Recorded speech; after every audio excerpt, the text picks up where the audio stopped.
can we go back to the you laying in a room feeling like a loser? Yeah. I still feel like a loser sometimes. What can you speak to that feeling, to that place of just like feeling like a loser? And because I think a lot of people in this world are laying in a room right now listening to this and feeling like a loser. Okay, so I think it's normal if you're young that you feel like a loser, first of all. Especially when you're 27. Yes. Yeah, especially. There's like a peak. Yeah. Yeah, I think 20 is the peak. And so I would not kill yourselves. It's very important. Just get through it. But because you have nothing, you have probably no money, you have no business, you have no job. You like Jordan Peterson said this. I saw it somewhere. Like the reason people are depressed because they have nothing. They don't have a girlfriend. They don't have a boyfriend. They don't have a. You need stuff. You need or a family. You need things around you. You need to build a life for yourself. If you don't build a life for yourself, you'll be depressed.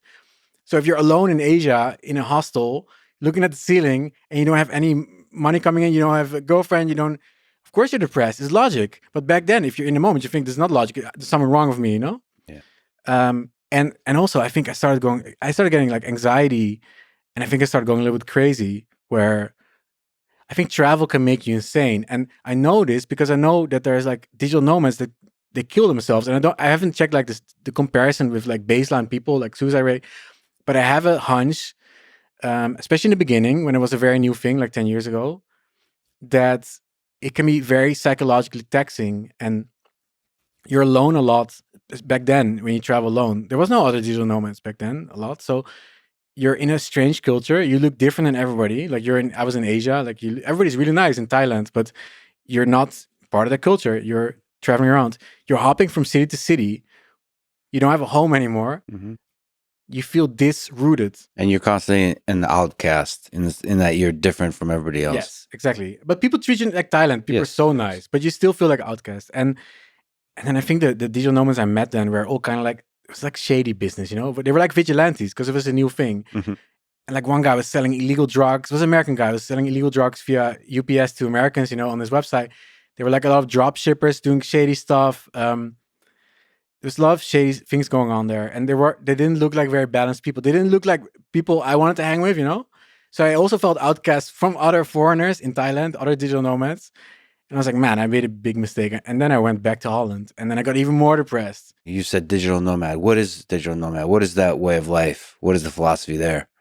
And the history of the movement? I struck upon it on accident because I was like, I'm going to graduate university, and then I need to get out of here. I'll fly to Asia because I've been before in Asia. I studied in Korea in 2009, like study exchange. So I was like, Asia is easy, Thailand's easy. And I'll just go there, figure things out. And it's cheap. It's very cheap. Chiang Mai, I would live like for $150 per month rent for like a private room. Pretty good. So I struck upon this on accident. I was like, okay, there's other people on laptops working on their startup or working remotely. Back then, nobody worked remotely, but they worked on their businesses, right?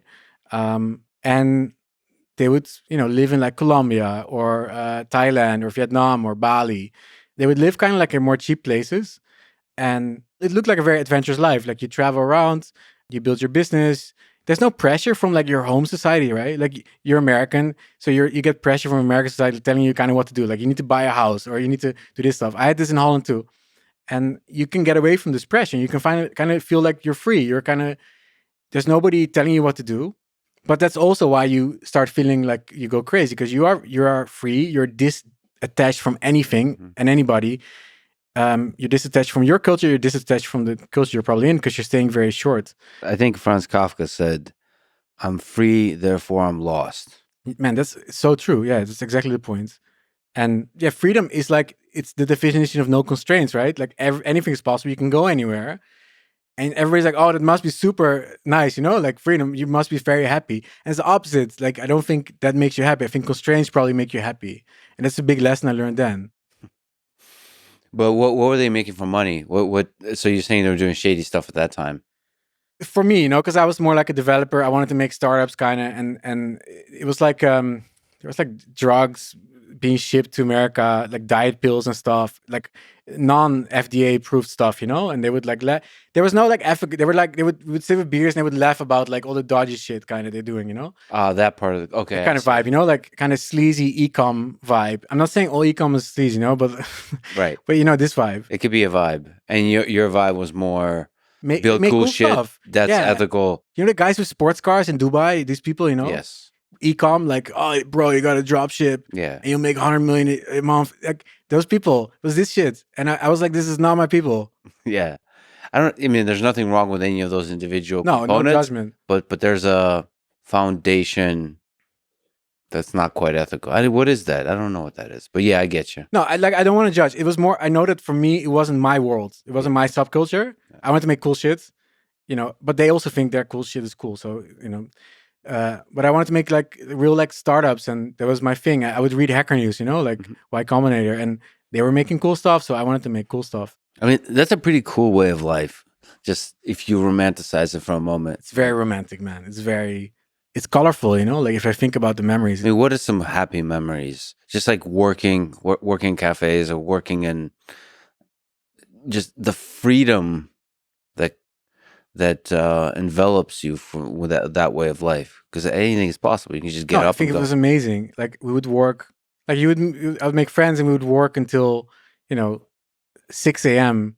in Bali, for example, with with Andre, my best friend, who's still my best friend, and other friends, and we would work until like the morning when the sun came up, because at night the co-working space was silent, there was nobody else, and I would wake up like 6 p.m. or 5 p.m. I would drive to the co-working space on a motorbike.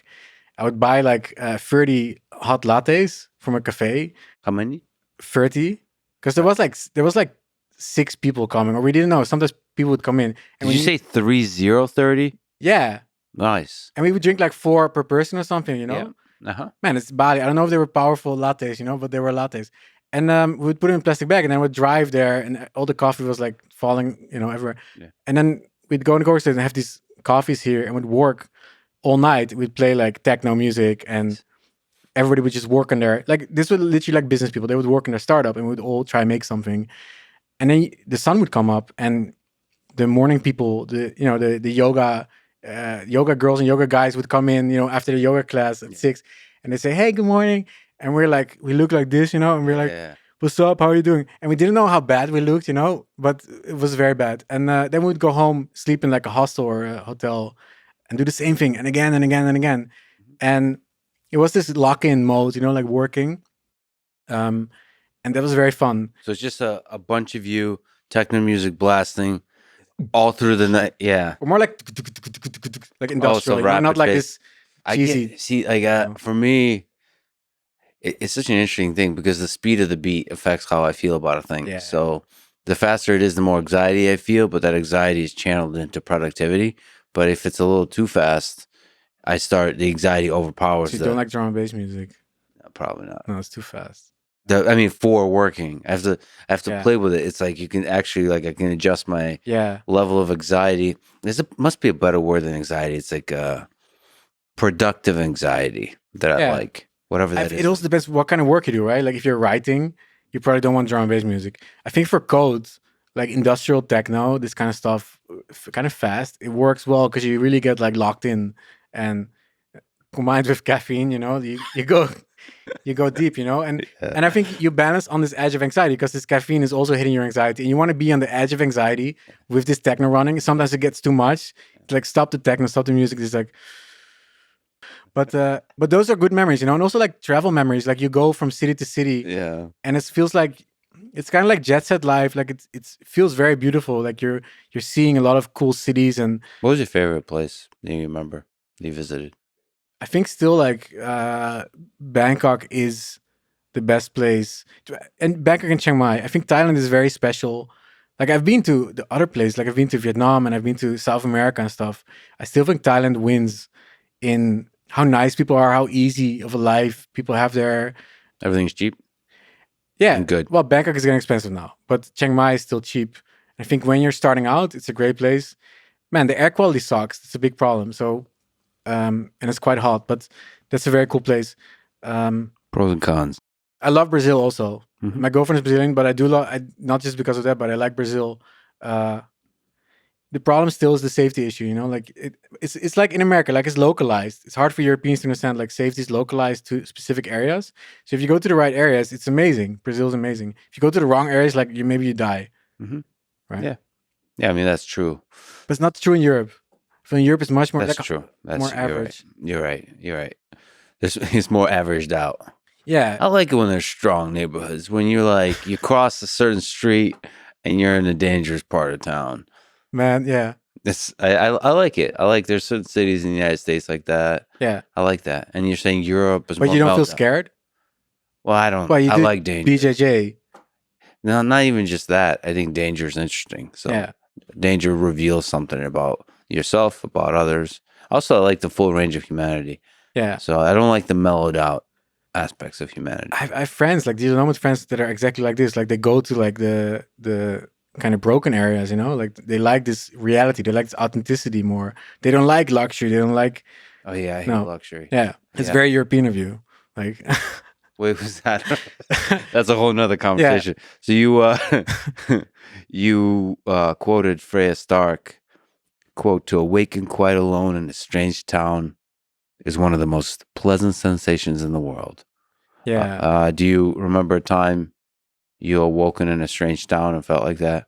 We're talking about small towns or big towns, or Man, anywhere. I think I wrote it in some blog post, and like it was a common thing when you would wake up, and this was like because I have this website. I started a website about this digital nomads, like called nomadlist.com, and there was a community. So it was like 30,000 other digital nomads because I was feeling lonely. So I built this website, and I stopped feeling lonely. Like I started organizing meetups and making friends, and it was very common that people would say they would wake up and they would forget where they are. yeah, Like for the first half minute, and I had to look outside, like where am I? Which country?